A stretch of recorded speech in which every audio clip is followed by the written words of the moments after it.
Hello from my crap kitchen. It's very early for this, but I have a lot to do this morning.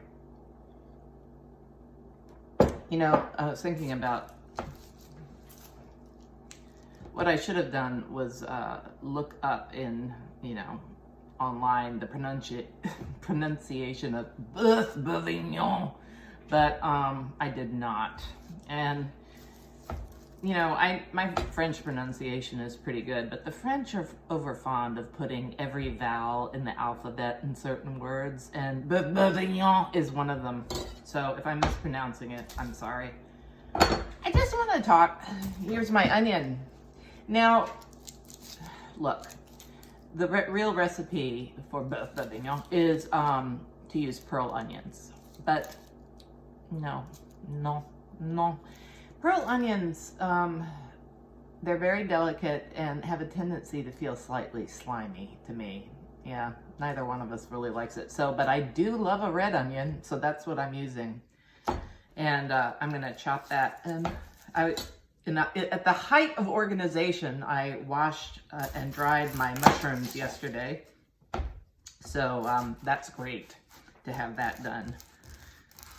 I once had a man explain to me that one should not wash mushrooms, one should brush them. Yeah, that's not going to happen.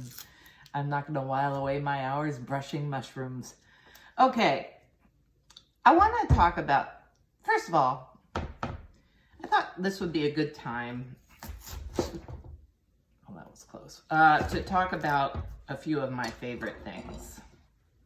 Yes, I have a few favorite things in the kitchen, none of which are new.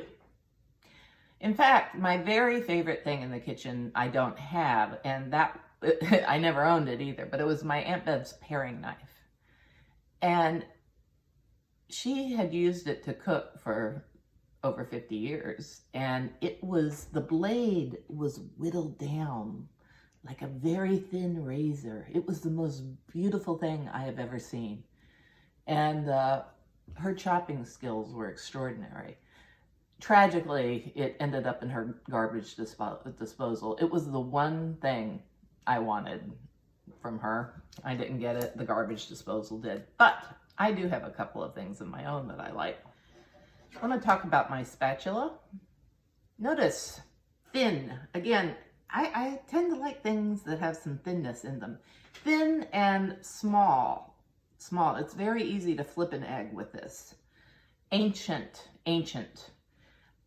Conversely, let me show you the spatula that some jerk sold me when I bought a Teflon pan once. Thick, cumbersome.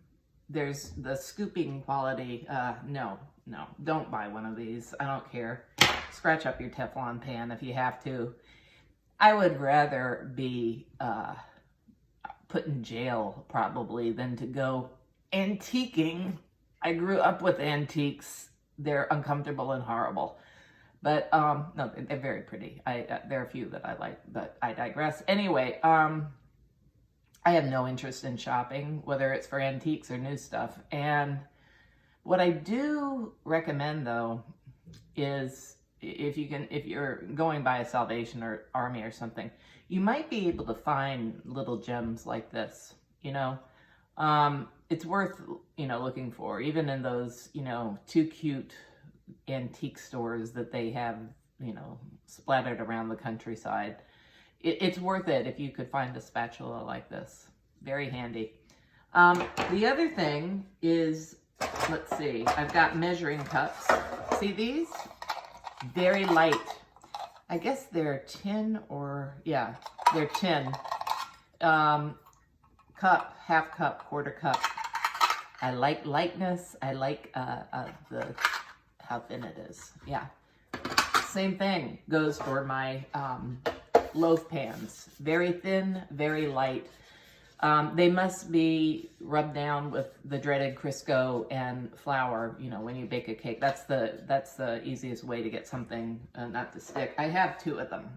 And so one big bundt pan equals two loaf pans. So if I'm wanting to make a small pound cake and I hack the recipe, I use one of these loaf pans. All right, so those are a few of my favorite things.